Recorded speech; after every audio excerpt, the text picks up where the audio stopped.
مدینے کی طرف دیکھ، دل ٹوٹ گیا ہو تو مدینے کی طرف دیکھ، سینے میں خلا ہو تو مدینے کی طرف دیکھ، بنتی نہ ہو تکلیف سے چھٹکارے کی صورت، ہم حد سے جدا ہم حد سے سوا ہو تو مدینے کی طرف دیکھ، ہم حد سے سوا ہو تو مدینے کی طرف دیکھ، دل بے ساختہ دل رونے کو بے چین جب ہو ذرا اپنے ہاتھوں کو اٹھا کر جا کر بھائی غلام والحمدللہ رب العالمین غوث اعظم بامن بے سر و ساما مدد قبلہ دین مدد کعبہ ایمان مدد آمین بگرد آب بلا افتاد کشتی مدد کن یا معین الدین چشتی آمین قادر یم نعرہ غوث اعظم میزنم دمزہ شیخ احمد رضا خان قطب عالم میزنم واہ کیا جود و کرم ہے سہی بطا تیرا نہیں سنتا ہی نہیں مانگنے والا تیرا میں تو مالک ہی کہوں گا کہ ہو مالک کے حبیب میں تو مالک ہی کہوں گا کہ ہو مالک کے حبیب یعنی محبوب و محب میں نہیں میرا تیرا اور تیری سرکار میں لاتا ہے رضا اس کو شفیع جو میرا غوث ہے اور لاڈلا بیٹا تیرا آئیے ہمارا مل کر کائنات کے مرکز عقیدت دونوں عالم کے مالک مختار نبی آخر الزمان خاتم پیغمبرہ حضور احمد مصطفیٰ محمد عربی ارواح و نفیدہ صلی اللہ تعالی علیہ وسلم کی بارگاہ اقدس میں عشق و محبت کے ساتھ غلامی رسول کا ثبوت دیتے ہوئے گنبد خضرا کی جانب لو لگا کر بلند آواز سے درود پاک کا ہدیہ پیش کریں اللہم صلی علی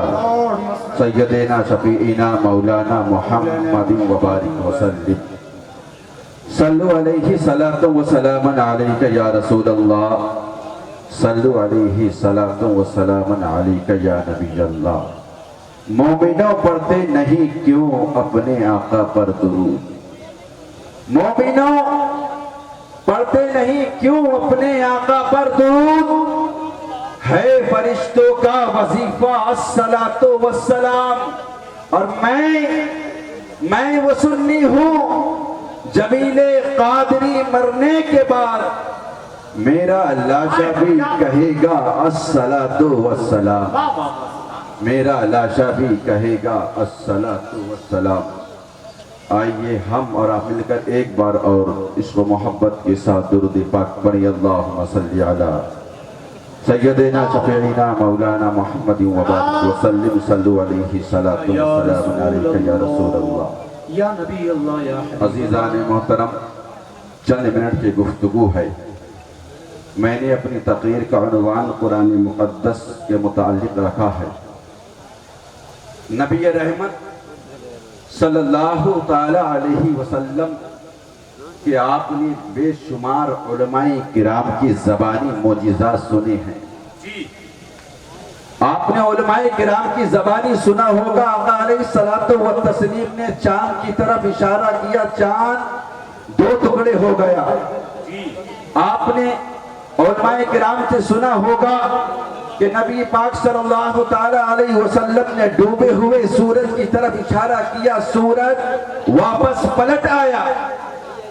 آپ نے علماء کرام سے سنا ہوگا کہ آپ نے کھاری کنویں کے اندر اپنا لعاب دہن ڈالا کھاری پانی شیریں ہو گیا لیکن تمام معجزات ایک طرف قرآن کا معجزہ ایک طرف یہ وہ کتاب ہے جس کی گہرائیوں میں روحیں ڈوب کر نکلتی ہیں تو کوئی صدیق اکبر بنتا ہوا نظر آتا ہے جس کی گہرائیوں میں روحیں ڈوب کر نکلتی ہیں تو کوئی فاروق اعظم بنتا ہوا نظر آتا ہے کوئی عثمان غنی بنتا ہوا نظر آتا ہے کوئی مولا علی بنتا ہوا نظر آتا ہے کوئی صلاح الدین ایوبی بنتا ہوا نظر آتا ہے کوئی امام حسین بنتا ہوا نظر آتا ہے قرآن ہماری روح زندگی کا نام ہے قرآن ہماری حقانیت کا نام ہے قرآن ہماری سچائی کا نام ہے. اگر آپ قرآن سے پوچھو گے قرآن بتا رب کی وحدانیت کیا ہے، تو قرآن مقدس آپ کو جواب دے گا الحمدللہ رب العالمین. اگر آپ قرآن سے سوال کرو گے قرآن بتا رسول کی رسالت کیا ہے، تو قرآن آپ کو جواب دے گا وما ارسلناک الا رحمتا للعالمین. غرض کہ آپ قرآن سے جو سوال کرو گے قرآن آپ کو جواب دے گا. یہ وہ مقدس کتاب ہے جو ہمارے اعمال میں ہمارے کام آتی ہے، رفتار و گفتار میں ہمارے کام آتی ہے. غرض کہ ہماری پوری زندگی ہمارے کام آتی ہے. ہم دنیا چھوڑ کر چلے جاتے ہیں، مرنے کے بعد بھی یہی کتاب ہمارے کام آتی ہے. کیا بات ہے. قرآن وہ مقدس کتاب ہے جس کے اندر صحابہ کی صحابیت موجود ہے، جس کے اندر فاروق اعظم کی عدالت موجود ہے، جس کے اندر عثمان غنی کی سخاوت موجود ہے، جس کے اندر مولا علی کی شجاعت موجود ہے. یہی وہ کتاب ہے جس کے خاطر حضرت امام حسین نے کربلا کے میدان میں یزیدیوں کو چیلنج دیا تھا، اے یزیدیوں سنو، قرآن کے خلاف کوئی ضابطہ نہیں بنایا جائے گا، قرآن کے خلاف کوئی قانون نہیں چلایا جائے گا، قرآن کے خلاف کوئی حکومت نہیں چلائی جائے گی. اگر حکومت ہوگی تو قرآن کی، دستور چلے گا تو قرآن کا، بات ہوگی تو قرآن کی، عظمت ہوگی تو قرآن کی. فاطمہ کے لال نے دنیا کی تمام دولت پر لات مار کر رائے حق میں آنے والی تمام مصیبتوں کا خیر مقدم کیا اور آنے والی نسلوں کو قیامت تک کے لیے یہ پیغام دے دیا، خون میں نہاؤ، زخم سہو، سر فدا کرو، جب وقت آ جائے دین کا یوں ہم ادا کر. واہ بہت اچھا. نعرہ تکبیر، نعرہ رسالت، فیضان شہید اعظم، مسلک اعلیٰ حضرت، عاشقان حسینی کمیٹی، سرزمین منصور پور. بہت اچھا. قرآن ہماری روح زندگی کا نام ہے، کیا بات. قرآن ہماری حقانیت کا نام ہے، قرآن ہماری سچائی کا نام ہے. عزیزان محترم، اسی کے خاطر حضرت امام حسین نے میدان کربلا میں یزیدیوں سے جنگ کی.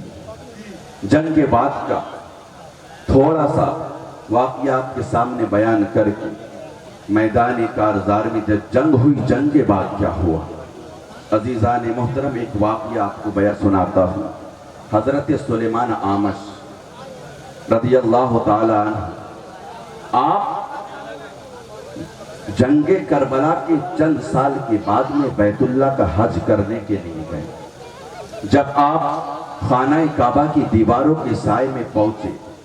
پہنچنے کے بعد میں آپ نے دیکھا کہ ایک شخص غلاف کعبہ پکڑے ہوئے زار و قطار رو رہا ہے، زار و قطار رو رہا ہے، رب کی بارگاہ میں التجا کر رہا ہے، پروردگار عالم میں بہت بڑا گنہگار ہوں،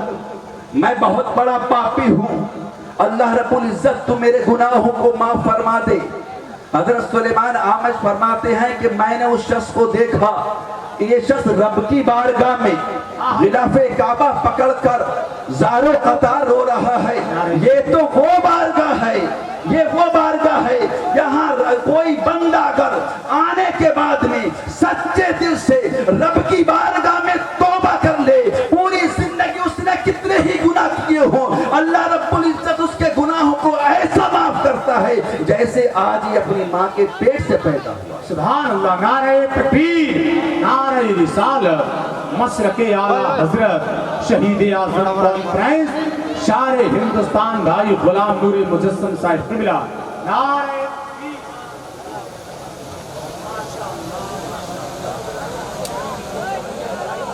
جن حضرات نے گاڑیاں بیچ میں کھڑی کر دی ہیں وہ اپنی گاڑیوں کو جا کر سائڈ سے رو رہا ہے، رب کی بارگاہ میں التجا کر رہا ہے، مولا میرے گناہوں کو معاف فرما دے، میں بہت بڑا پاپی ہوں، میں نے اپنی زندگی میں بڑے گناہ کیے ہیں۔ عزیزان محترم حضرت سلیمان آمش فرماتے ہیں میں نے دیکھا کہ وہ زاروں قطار رو رہا ہے، وہ زاروں قطار رو رہا ہے۔ آپ فرماتے ہیں میں خانہ کعبہ کا طواف کرنے لگا، میں نے ایک چکر لگایا، 2 چکر لگائے، میری نظر اس پر پڑتی، دیکھتا وہ روتا۔ عزیزان محترم حضرت سلیمان آمش فرماتے ہیں میں نے اپنے طواف پورا کر لیا، طواف مکمل کر لیا، اس کے بعد میں اس کے پاس میں پہنچا، میں نے کہا اے شخص آخر تیرے رونے کی وجہ کیا ہے؟ تو خانہ کعبہ کا غلاف پکڑ کر کیوں رو رہا ہے؟ یہ تو وہ جگہ ہے جہاں بندہ آ کر رب کی بارگاہ میں سچے دل سے توبہ کر لیتا ہے، رب تعالیٰ اس کے تمام گناہوں کو معاف فرما دیتا ہے۔ لیکن تو نے ایسا کون سا گناہ کیا ہے جس کی وجہ سے تو اتنا تڑپ کر رو رہا ہے؟ عزیزان محترم وہ شخص کہتا میں بہت بڑا پاپی ہوں، میں بہت بڑا گنہگار ہوں۔ سلیمان آمش فرماتے ہیں آخر مجھے بتا تو صحیح تو نے اپنی زندگی میں ایسا کون سا گناہ کیا ہے؟ وہ شخص کہتا ہے میں نے اپنی داستان آج تک جس کو سنائی ہے اس نے مجھے دھتکارے دی ہیں، اس نے مجھے دھتکارے دے کر اپنے پاس سے ہٹا دیا ہے۔ سلیمان آمش فرماتے ہیں آخر میں تیری داستان کو سننا چاہتا ہوں، میں تجھے دھتکارے نہیں دوں گا، تو بتا آخر معاملہ کیا ہے؟ ایسا کون سا گناہ کر کے آیا ہے جس کی وجہ سے تو خانہ کعبہ کا غلاف پکڑ کر رو رہا ہے؟ عزیزان محترم حضرت سلیمان آمش کو وہ اپنا واقعہ سنانا شروع کرتا ہے۔ وہ کہتا ہے کہ جب جنگ کربلا ہوئی حضرت امام حسین رضی اللہ تعالیٰ عنہ یزیدیوں کا مقابلہ کرنے کے لیے گئے، میں اپنے گھر کے اندر بیٹھا ہوا تھا، اس وقت جس وقت جنگ ہو رہی تھی، جس وقت حضرت علی اصغر شہید ہو رہے تھے، جس وقت حضرت اور محمد شہید ہو رہے تھے، محمد بن قاسم شہید ہو رہے تھے، حضرت امام حسین شہید ہوئے تھے، میں اپنے گھر کے اندر بیٹھا ہوا تھا، نہ تو میں نے حضرت امام حسین کا ساتھ دیا تھا، نہ میں یزیدیوں میں گیا تھا، لیکن عزیزان محترم آپ فرماتے ہیں میرا دل کانپ اٹھا، چند دن کے بعد میں آسمان سے خون برسا، اگر میں اپنی بستروں کو اٹھاتا دیکھتا کہ بستروں کے اندر سے خون نکل رہا ہے، جہاں دیکھتا جس چیز کو اٹھاتا ہر چیز کے اندر سے خون نظر آتا۔ وہ شخص جواب دیتا ہے حضرت سلیمان آمش کو کہ جب میں رات کو لیٹا میں حقیقت میں سویا ہوا نہیں تھا، میں جاگ رہا تھا، میری آنکھیں مچی تھی، میں نے دیکھا کہ ایک صف بچھائی گئی، اس صف کے اوپر سب سے پہلے نبی رحمت صلی اللہ تعالیٰ علیہ وسلم آ کر بیٹھے۔ عزیزان محترم اس کے بعد میں ایک صحابہ کی جماعت آئی، نبی کریم صلی اللہ تعالیٰ علیہ وسلم نے فرمایا ان لوگوں کو لے کر آؤ جنہوں نے حضرت امام حسین سے جنگ کی تھی، جنہوں نے یزیدیوں کا ساتھ دیا تھا، ان لوگوں کو لے کر آؤ۔ وہ شخص جواب دیتا ہے ایک ایک کر لایا جاتا، لانے کے بعد میں ان سے پوچھا جاتا تو نے کس کا ساتھ دیا ہے؟ وہ کہتا میں نے یزید کا ساتھ دیا ہے۔ نبی کریم صلی اللہ تعالیٰ علیہ وسلم کا چہرہ سرخ ہے، غصے میں ہے۔ عزیزان محترم نبی پاک صلی اللہ تعالیٰ علیہ وسلم فرماتے ہیں کہ اس کو نیزہ مار کر ختم کر دو۔ عزیزان محترم شخصوں کو بلایا جاتا، لوگ آتے، یکے بعد دیگر لوگ آتے چلے گئے، ان سے پوچھا جاتا تم نے کس کا ساتھ دیا ہے؟ وہ بتاتے ہم نے یزید کا ساتھ دیا ہے، اور صحابہ کرام وہاں پر جو موجود تھے عزیزان محترم وہ نیزہ مارتے ان کو ختم کر دیتے۔ وہ شخص کہتا جب میری باری آئی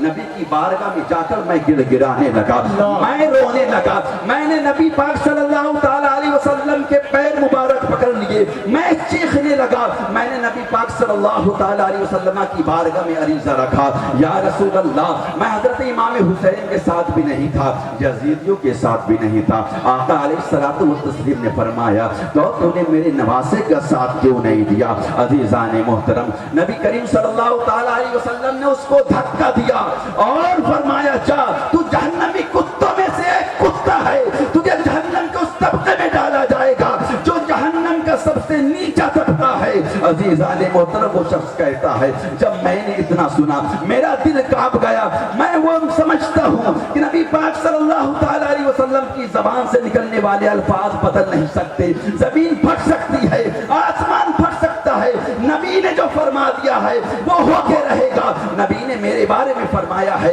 کہ مجھے جہنم میں ڈالا جائے گا تو مجھے جہنم میں ڈالا جائے گا. اس لیے میں غلاف کعبہ پکڑ کر روتا ہوں, رب کی بارگاہ میں عریضہ رکھتا ہوں, اے پروردگار عالم تو میرے گناہوں کو معاف فرما دے, میں نے بہت بڑا گناہ کیا ہے. لا تقنطوا من رحمت اللہ, وہ فرماتا ہے, وہ شخص کہتا ہے کہ میں اللہ کی رحمت سے مایوس نہیں ہوں, آس لگائے ہوئے ہوں, ہو سکتا ہے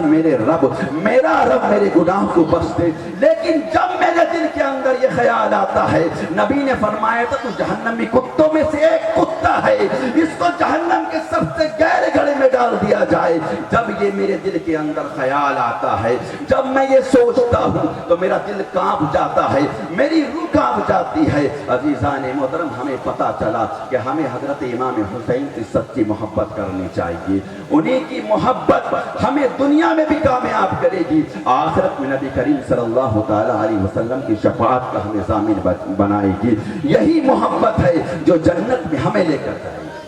یہی محبت ہے جو جنت میں ہمیں لے کر جائے گی. عزیزان محترم, جو اہل سعادت ہیں ہمیں ان سے سچے دل سے محبت کرنا چاہیے, ہمیں ان سے سچے دل سے محبت کرنی چاہیے. عزیزان محترم, یہی محبت قبر میں بھی ہمارے کام آئے گی, حشر میں بھی ہمارے کام آئے گی. رب تعالیٰ کی بارگاہ میں دعا ہے, مولا سب سے پہلے میری باتوں پر مجھے عمل کرنے کی توفیق عطا فرمائے. استغفر اللہ ربی من کل ذنب وذرفت واتوب الیہ. کلمہ طیبہ پڑھیں, اشہد ان لا الہ الا اللہ واشہد ان محمد رسول اللہ. السلام.